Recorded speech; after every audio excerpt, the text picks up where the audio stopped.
محمد شہزاد مجدی صاحب اہل سنت اور جماعت کے لیے بھی فخر ہے اور سلسلہ عالیہ سیفیہ کے لیے بھی فخر ہے، اور ان کا استقبال نعروں کی گونج میں ہونا چاہیے۔ نعرہ تکبیر، ایسے نعرہ نہیں لگانا بھائی، مجدی صاحب کا خطاب ہے۔ میں نے اکثر دیکھا لوگ دیکھ کے تقریر کرتے، وہ بھی ٹھیک ہے، لیکن آج تک میں نے مجدی صاحب کو دیکھ کر تقریر کرتے ہوئے نہیں دیکھا۔ تو استقبال گونج کے ساتھ دیجیے، نعرہ تکبیر۔ ابھی بھی آواز بھی کم ہے، ہاتھ بھی نیچے ہے۔ نعرہ رسالت، پیرچی مبارک، حیدری شاہ مبارک، مولانا صاحب مبارک، حضرت علامہ مولانا محمد شہزاد مجدی صاحب۔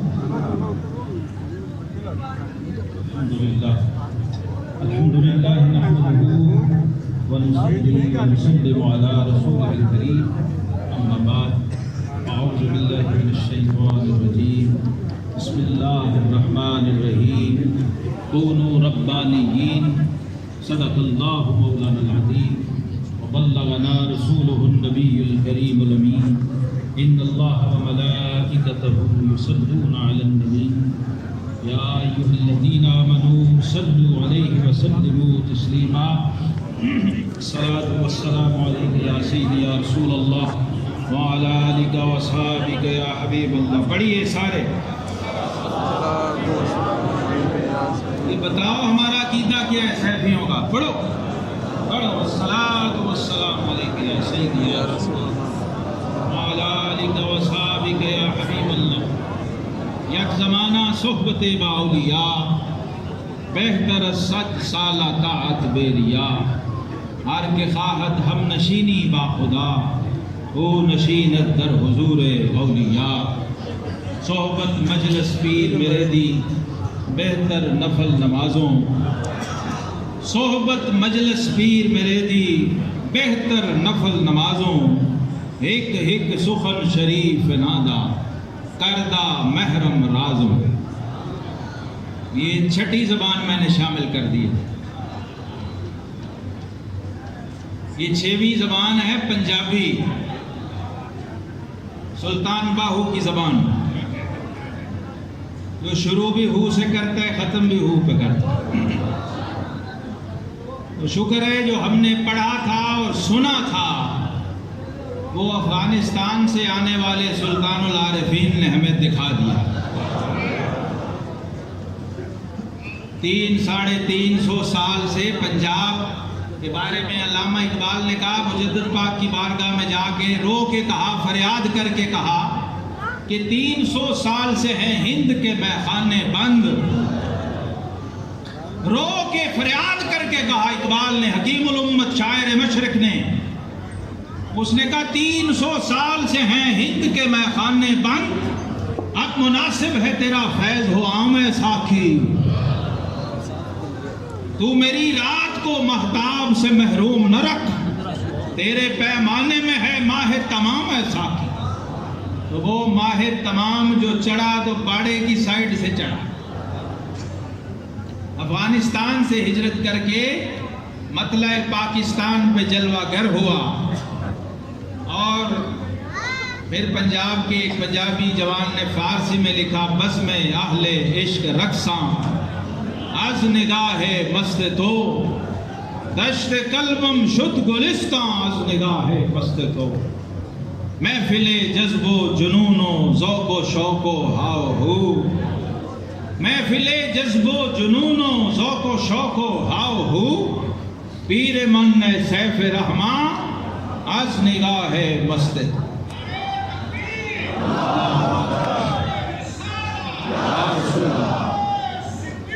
یا صدیق اکبر، یا صدیق اکبر، یا آج ہماری خوش بختی سعادت مندی ہے، ایک بار پھر ہم جانشین پیر ارچی مبارک حضرت صاحب دادا والا شان پیر طریقت رہبر شریعت زیب مسند روحانیت و معرفت و ولایت صاحبزادہ محمد سعید صاحب حیدری دامت برکاتہم العالیہ اور شیخ الحدیث والقرآن حضرت صاحبزادہ پیر مولانا محمد حمید جان صاحب دام ظلہ وزید شرف، اور مبارک صاحب کے صاحبزادگان، ان کے لخت جگر، نور نظر اور جگر گوشے، اور ان کی معنوی اولاد، ان کے روحانی بیٹے اور ان کے خلفاء اور ان کے تربیت یافتہ مرید ان کی زیارت کر رہے ہیں، وہ یہاں جلوہ گر ہیں۔ بڑی سعادت اور اعزاز ہے، یہ نسبت بڑی نادر اور نایاب نسبت ہے۔ یہ نسبت صدیقی، نسبت جعفری اور نسبت نقشبندی، یہ آج نسبت سیفیہ کے روپ میں ہمارے سامنے جلوہ گر، جو غار ثور میں لنگر بٹا تھا، جس میں دوسرا کوئی شریک نہیں تھا، ایک ہی سینہ تھا جس نے اس فیض سے اپنے وجود کو سیراب کیا تھا، اور اس سر کو، بلکہ سر الاسرار کو اور اس نسبت خاصہ کو اپنے سینے میں سمویا، محفوظ کیا، اور ان اللہ معنا کی سند پائی بارگاہ رسالت مآب صلی اللہ تعالی علیہ وسلم سے۔ تو خلیفۃ الرسول بلا فصل،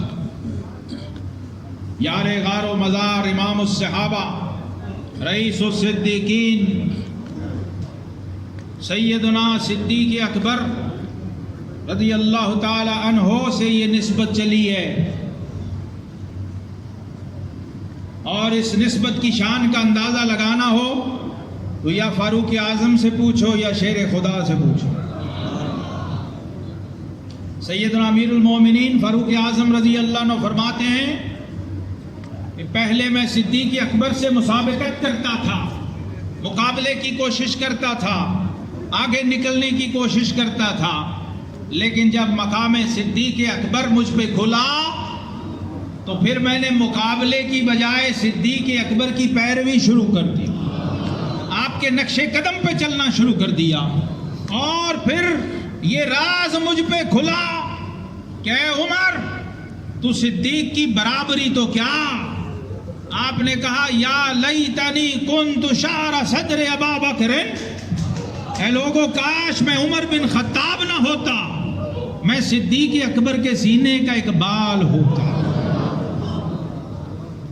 حضرات گرامی قدر، آپ جانتے ہیں صحابی کی شان اور مقام کیا ہے؟ حضرت امام ربانی سیدنا مجدد الفسانی رضی اللہ عنہ فرماتے ہیں کہ صحابی کے مقام کا اندازہ اس مثال سے لگاؤ، حضور صلی اللہ تعالی علیہ وسلم کے سب سے کم درجے کے صحابی کی شان کا اندازہ اس مثال سے لگاؤ۔ فرماتے ہیں کہ جہاں سیدنا اویس کرنی کے مقام کی انتہا ہوتی ہے، جہاں اویس کرنی رضی اللہ عنہ کے مقام کی انتہا ہوتی ہے، وہاں سے حضرت وحشی بن حرب رضی اللہ عنہ کے مقام کی ابتدا ہوتی ہے۔ آپ سوچئے جو سب سے پیچھے کھڑا ہے، جب اس کی شان یہ ہے تو جس ہستی کو امام الانبیاء نے اپنے مصلی پہ اپنے سامنے کھڑا کیا ہو اور امام بنایا ہو سارے صحابہ کا، اس کی شان سبقت و اولیت کا عالم کیا ہو۔ سیدنا علی المرتضیٰ شیر خدا باب مدینۃ العلم کرم اللہ وجہ الکریم منبر پہ قسم کھا کے کہتے تھے، لوگوں ابو بکر کو صدیق کسی اور نے نہیں کہا، ابو بکر کو صدیق میرے رب نے خود فرمایا، اور یہ لقب فرمایا زمینوں سے نہیں آیا، آسمانوں سے آیا۔ اور شیر خدا فرماتے ہیں حل انا الا حسنۃ من حسنات ابی بکر فرمایا لوگوں تم مجھے ابو بکر پہ فضیلت دیتے ہو، علی سے پوچھو۔ پیر نصیر صاحب گولڑے والے، پیر مہر علی شاہ صاحب رحمۃ اللہ علیہ کے پڑپوتے ہیں، خود سید زادے ہیں، وہ کہتے ہیں جو پست ذہن ہو یہ اس کے بس کی بات نہیں، جو پست ذہن ہو یہ اس کے بس کی بات نہیں، علی سے پوچھ کہ کتنا عظیم تھا صدیق، علی سے پوچھ، علی کو بتا نہیں۔ آج لوگ علی کو بتانے کے چکر میں ہیں، علی کو رب نے اس لیے بنایا ہے کہ اس سے پوچھو، اسے بتاؤ نہیں۔ فَاسْأَلُوا أَهْلَ الذِّكْرِ إِن كُنتُمْ لَا تَعْلَمُونَ، وہ باب مدینۃ العلم ہیں، ان کے علم میں اضافہ نہ کرو، ان سے علم کی خیرات لے کے اپنے علم میں اضافہ۔ حضرت شیر خدا علی المرتضیٰ کرم اللہ وجہ الکریم، آپ نے لوگوں کو یہ تعارف کروایا کہ یار غار و مزار کی شان کیا ہے، ان کا مقام کیا ہے اور ان کا مرتبہ کیا ہے، خود کیا اور اپنی اولاد کو یہ عقیدہ دیا، اپنے ماننے والوں کو دیا۔ صحیح بخاری میں امام بخاری اس روایت کو لائے ہیں، حضرت محمد بن حنفیہ رضی اللہ عنہ حضرت علی کے بیٹے ہیں، آپ نے پوچھا ابا جان اس امت میں رسول اللہ صلی اللہ علیہ وسلم کے بعد خیر الناس بعد رسول اللہ صلی اللہ علیہ وسلم کون ہے؟ تو شیر خدا علی المرتضیٰ نے فرمایا ابو بکر صدیق۔ پوچھا حضور بیٹا پوچھ رہا ہے باپ سے، حضور اس کے بعد؟ فرمایا عمر بن خطاب رضی اللہ، اس کے بعد؟ فرمایا عثمان ذو النورین۔ بیٹے نے کہا حضور اس کے بعد آپ ہیں؟ فرمایا ما انا الا رجل من المسلمین۔ حضرت علی المرتضیٰ شیر خدا کرم اللہ وجہ الکریم کی جتنی اولاد ہے، ائمہ اہل بیت، اولیاء امت، غوث پاک، داتا صاحب، ان سے پوچھئے کہ مقام صدیق اکبر کیا؟ ہمارا شجرہ نقشبندیہ، مجددیہ، سیفیہ، یہ جس ہستی سے ہو کے اوپر جا رہا ہے اور جو نقطہ اشتراک ہے اور گولڈن چین ہے، سلسلۃ الذہب ہے طریقت و تصوف کی دنیا میں، جو ہستی واسطۃ العقد ہے طریقت میں بھی شریعت میں بھی، وہ سیدنا امام جعفر الصادق علی جدہ علیہ السلام ہے، اور ہم نقشبندی جعفری ہیں، اور ہمارے امام نے کہا ولدنی الصدیق مرتین، فرمایا لوگوں مجھے ابو بکر صدیق نے 2 بار جنم دیا۔ وہ اپنی معرفت، حضرت مبارک صاحب رحمۃ اللہ علیہ کی معرفت کے لیے یہ ضروری ہے کہ وہ واسطہ، وہ چین، وہ گولڈن سلسلہ جو اوپر سے چلا آ رہا ہے، جس کے اس سرے پر جو ہستی جلوہ گھر ہے جن کا آج ہم عرس منا رہے ہیں، ذرا ان کے پیچھے بھی دیکھنا چاہیے نا، پیچھے سے سورسز کیا ہیں، ذرائع کیا ہیں۔ اس شاعر نے کہا تھا وہ مصور کیسا ہوگا جس کی یہ تصویر ہے۔ یہ شجرے اس لیے ہوتے ہیں، شجرے اس لیے ہوتے ہیں۔ مشائخ نقشبندیہ کہتے ہیں کہ جس مرید کو اپنے شیخ کی معرفت نہیں ہے وہ اس بیٹے کی طرح ہے جسے اپنے باپ کا پتہ نہ ہو، اور مرید کا پہلا کام ہی ہے چون تو ذات پیر را کردی قبول، ہم خدا در ذات شامد ہم رسول۔ خدا کو اپنی نظر سے دیکھنا چاہے گا تو کچھ اور نظر آئے گا، رسول کو اپنی نظر سے، اپنے ظرف سے دیکھنا چاہے گا تو کچھ اور نظر آئے گا، اور جب مرشد کی نظر سے دیکھے گا تو پھر صحیح نظر آئے گا۔ یہ فن ہے جو صوفیہ نے سکھایا۔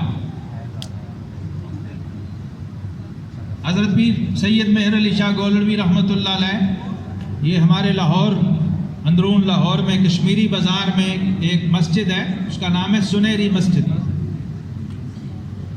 پہلے لاہور کا اردو بازار وہاں تھا، کشمیری بازار کہتے، کتابوں کی دکانیں، علماء آتے تھے کتابیں خریدنے، اور مسجد کے نیچے مکتبے تھے، آپ اس ایک مکتبے میں اندر کتاب دیکھ رہے تھے، ہدایہ شریف، فقہ حنفی کی عظیم کتاب ہدایہ کے ایک صفحے پہ عبارت میں گم تھے، ڈوبے ہوئے تھے، تو باہر سے ایک مجذوب گزرا، اس نے اندر نظر ڈالی کہ پیر مہر علی شاہ سید زادہ ہدایہ فقہ حنفی کی کتاب میں گم ڈوبا ہوا ہے، تو اس مجذوب نے کہا در کنز و ہدایہ نتواں یافت خدا را، دیکھ کے آواز دی اس نے کہا در کنز و ہدایہ نتواں یافت خدا را، بر صفحہ دل بھی کے کتابیں بے عظیم ہے۔ اس نے کہا مہر علی شاہ، خدا کنز اور ہدایہ میں نہیں ملتا، اگر خدا کو ڈھونڈنا ہے تو دل کی کتاب کا کوئی ورقہ کھول۔ تو حضرات گرامی قدر، ایک ہوتا ہے کسی جاہل کا یہ کہنا،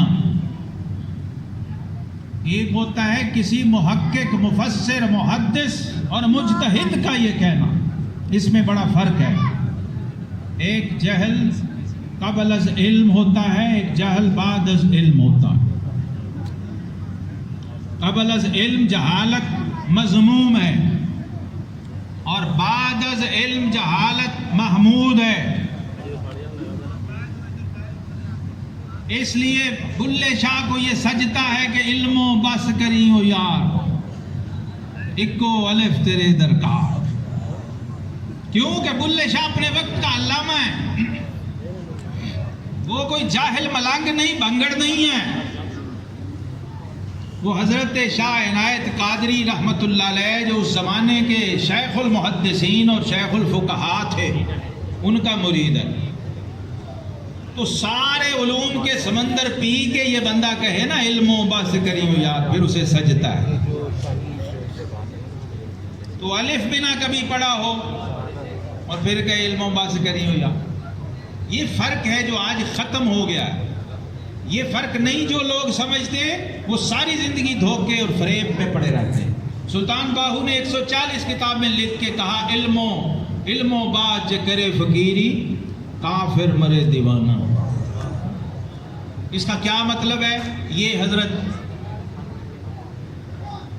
امام خراسانی مجدد عصر حضرت اخندزادہ سیف الرحمن پیر ارچی مبارک نور اللہ مرقدہ، آپ کی خدمت میں میں بیٹھا تھا اور مکتوبات شریف کا درس آپ ارشاد فرما رہے تھے۔ مکتوب نمبر 268 دفتر اول،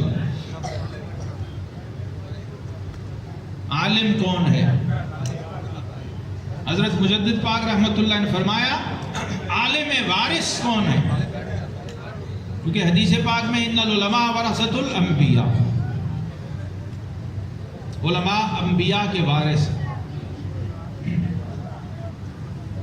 اور بعض ضعیف روایتوں میں ہے علماء امتی کانبیاء بنی اسرائیل، جو بالمعنی درست ہے یہ روایت۔ ویسے کسی حدیث کی مستند کتاب میں یہ حدیث نہیں، تو نہ ہی نبی کریم علیہ السلام سے یہ الفاظ ثابت ہیں، لیکن بعض کتابوں میں یہ آئے۔ تو معنی اور مفہوم یہ ہے کہ علماء انبیاء کے وارث ہیں۔ تو آپ نے فرمایا کون سا عالم ہے جو نبیوں کا وارث ہے؟ کون سا عالم ہے جس کے پاس علم احکام اور علم اسرار دونوں سے حصہ ہو؟ انبیاء کرام علیہ السلام کی وراثت کیا ہے؟ وَيُعَلِّمُهُمُ الْكِتَابَ وَالْحِكْمَةَ وَيُزَكِّيهِمْ، وہ قرآن کی تعلیم دیتے ہیں، حکمت کی تلقین کرتے ہیں اور تزکیہ نفس کرتے ہیں، علم ظاہر اور علم باطن۔ حضرت مبارک صاحب رحمت اللہ کی بارگاہ میں بیٹھ کے ہمیں یہ شعور نصیب ہوا، اور فرمایا جو صرف عالم ظاہر ہے وہ بھی کامل وارث نہیں، اور جو صرف عالم باطن ہے، صوفی ہے، احکام شریعت کا علم نہیں رکھتا، وہ بھی وارث نہیں، وراثت سے محروم ہے۔ کامل وارث کون ہے؟ حضرت امام مالک رحمت اللہ کا آپ نے ارشاد سنایا اور اکثر پڑھتے تھے، جسے ملا علی قاری مرکات میں لائے ہیں، اکثر یہ پڑھا جاتا تھا اور تعلیم دی جاتی تھی ہمیں سلسلے کے وابستگان کو، کہ جس شخص نے علم فقہ پڑھا اور علم تصوف نہ پڑھا، فرمایا وہ فاسق ہو گئی، نافرمان ہوا۔ جس نے علم تصوف پڑھا، علم شریعت اور علم فقہ نہ پڑھا، وہ زندیق ہوا۔ من جمع بینہما فقد تحقق، جس نے دونوں کو جمع کر لیا وہ محقق ہو گیا۔ سلسلہ سیفیہ میں آپ کو بتا دوں کیا ہے۔ سلسلہ سیفیہ نعتوں کا نام نہیں ہے، سلسلہ سیفیہ تقریروں کا نام نہیں ہے، سلسلہ سیفیہ صرف بیٹھ کے ہو کرنے کا نام بھی نہیں ہے۔ سلسلہ سیفیہ کمال تحقیق کا نام ہے۔ مجھے جو سمجھ آیا ہے سلسلہ سیفیہ وہ ان دونوں سے اوپر ہے، وہ ہے مقام تحقیق۔ اور میرے شیخ اور میرے مرشد اس میں کتنی دقتیں نظر رکھتے تھے۔ ابھی صاحبزادہ مفتی بشیر صاحب آپ کو بتا رہے تھے آپ کا عمل کتنا قوی تھا، اس کی مثال دے رہے تھے۔ اور عمل کی بنیاد علم ہوتا ہے، علم راسخ نہ ہو، مضبوط نہ ہو تو علم کبھی راسخ اور مضبوط نہیں ہوتا۔ عمل میں پختگی علم کی پختگی سے آتی ہے۔ علم دو طرح کا، ایک تقلیدی ہے، ایک تحقیقی ہے۔ ایک وہ ہے جو دوسروں کے لکھے ہوئے، دوسروں کے بتائے ہوئے پہ چل رہا، اس کا علم تقلیدی ہے۔ اور ایک وہ ہے جس کی ذاتی تحقیق ہے، علم ذاتی ہے۔ حضرت مبارک صاحب رحمۃ اللہ علیہ اس میں کتنے حساس تھے، اس کی بے شمار مثالیں ہیں۔ اس پر تو تھیسز ہو سکتے ہیں، کتابیں لکھی جا سکتی ہیں اور لکھی جانی چاہیے، تاکہ سلسلے کے لوگوں کو پتہ لگے کہ سلسلہ سیفیہ ہے کیا۔ جب ہمیں خود کوئی نہیں پتہ ہوگا تو باہر والوں کو ہم کیا بتائیں گے۔ یہاں جب چہلم شریف اور کل ہوئے تھے، مبارک صاحب کے کل ہوئے تھے یہاں، تو باہر سے علماء آئے تھے، احباب آئے تھے۔ تو میں نے ان کو کہا تھا کہ ہم آپ سے معذرت خواہ ہیں کہ ہم ابھی مبارک صاحب کا تعارف آپ کو پیش نہیں کر سکتے، یہ قرض ہے ہمارے اوپر، سلسلہ سیفیہ کے اکابر پر یہ قرض ہے۔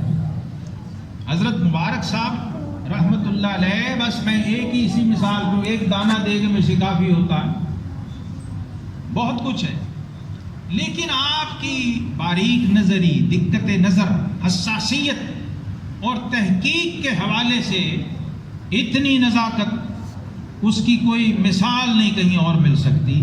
میں آپ کی خدمت میں حاضر تھا تو آپ ان دنوں ایک واقعہ اکثر مجلس میں سناتے تھے کہ علامہ ابن جوزی رحمت اللہ علیہ، جو پہلے صوفیہ کے منکر تھے، حضور غوث اعظم رضی اللہ عنہ کے زمانے میں بہت بڑے محدث تھے، لیکن صوفیہ کو نہیں مانتے تھے، غوث پاک پہ بھی اعتراض کرتے تھے۔ تو حضور غوث پاک کی مجلس میں گئے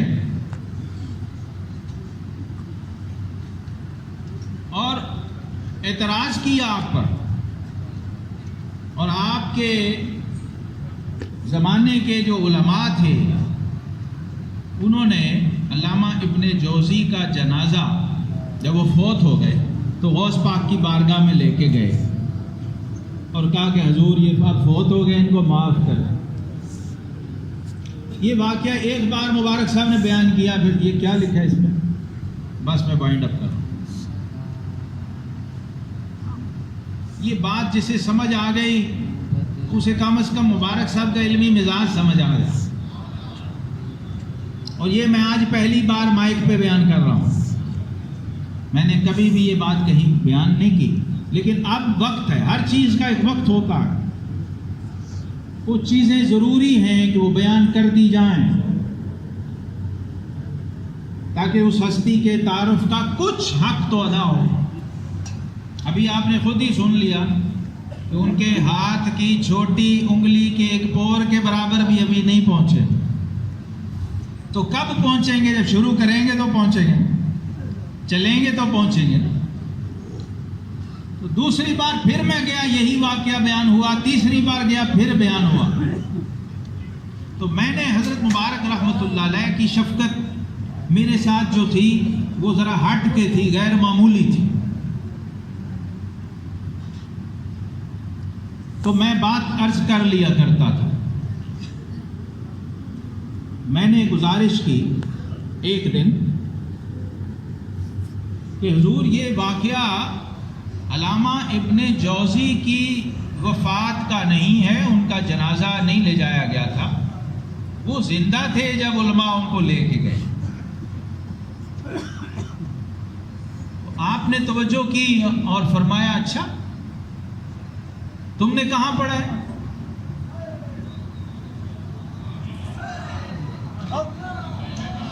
پہلی بات فوراً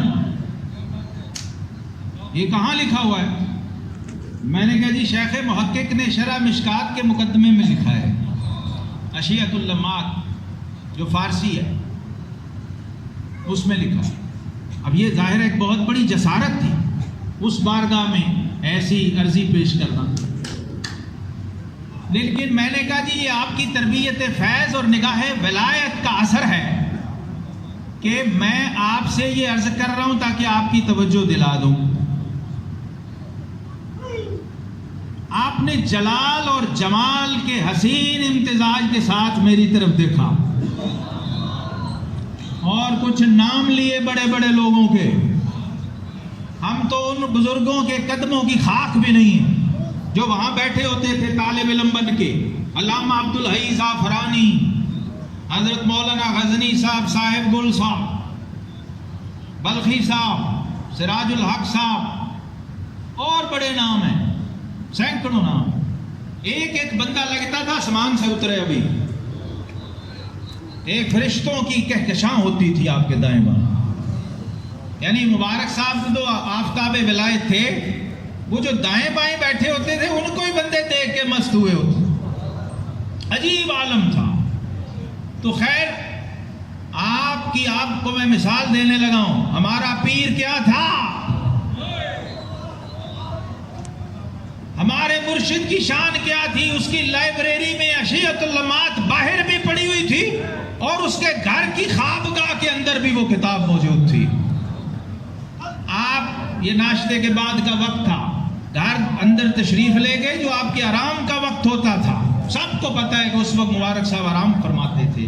میں اجازت لے چکا ہوا تھا خوف کی وجہ سے، غلبہ جلال تھا، میں اجازت لے چکا تھا کہ میں جاؤں، میرے اندر بھی اتنی تاب اور ہمت نہیں تھی، اتنا سٹیمنا نہیں تھا، لیکن حضرت مبارک صاحب رحمۃ اللہ تعالی علیہ نے اندر سے بچے کو بھیج کے مجھے واپس بلوایا۔ یہ بیٹھے ہوئے حضرت مولانا نظام الدین صاحب جلال آبادی، یہ اس وقت وہاں موجود تھے جب یہ واقعہ پیش آیا۔ فرمایا مولانا نظام الدین صاحب کے ساتھ مل کے وہ کتاب نکال کے اس کا حوالہ یہاں رکھو۔ میں اور مولانا صاحب اندر حجرے میں گئے، انہوں نے وہ کتاب نکالی، ہم تیار ہو کے بیٹھ گئے نشان وغیرہ لگا کے، لیکن حاضرین محترم جب وہ آفتاب تحقیق اپنے کاشانہ ولایت سے طلوع ہوا تو حضرت مبارک کے اپنے ہاتھ میں اس وقت اشیعۃ اللمات موجود تھی، یعنی اندر سے آپ وہ ساری پڑھ کے مطالعہ فرما کے پھر باہر تشریف لائے اور بیٹھتے ہی مجھے شاباش دی، اور پھر خود وہ پورا فارسی عبارت کا صفحہ بڑی باریک سطروں میں لکھا ہوا آپ نے وہ سارا پڑھا، اور پھر پڑھ کے فرمایا کہ تم بہت اچھا کرتے ہو، سنی سنائی پہ عمل نہیں کرتے، خود تحقیق کرتے ہو، کیونکہ تم مورخ بھی ہو، تم محقق بھی ہو، اور تم مدقق بھی ہو۔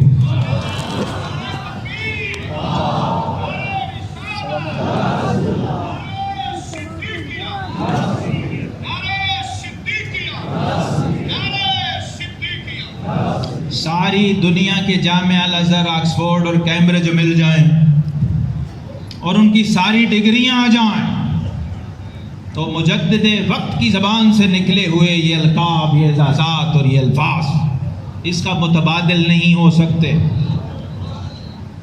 اور انعام مجھے دیا، شاباش دی، حوصلہ افزائی کی، اور پھر اس بات کو دہرایا بعد میں کئی مجالس میں، اور یہ تعلیم دی ہمیں کہ کفا بالمرء کذبا ان یحدث بکل ما سمع، کسی شخص کے جھوٹا ہونے کے لیے اتنا ہی کافی ہے، صحیح مسلم شریف کی حدیث ہے، کہ وہ سنی سنائی بات کو آگے پہنچا دے۔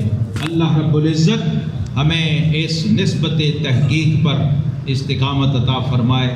آخر دعوانا ان الحمد للہ۔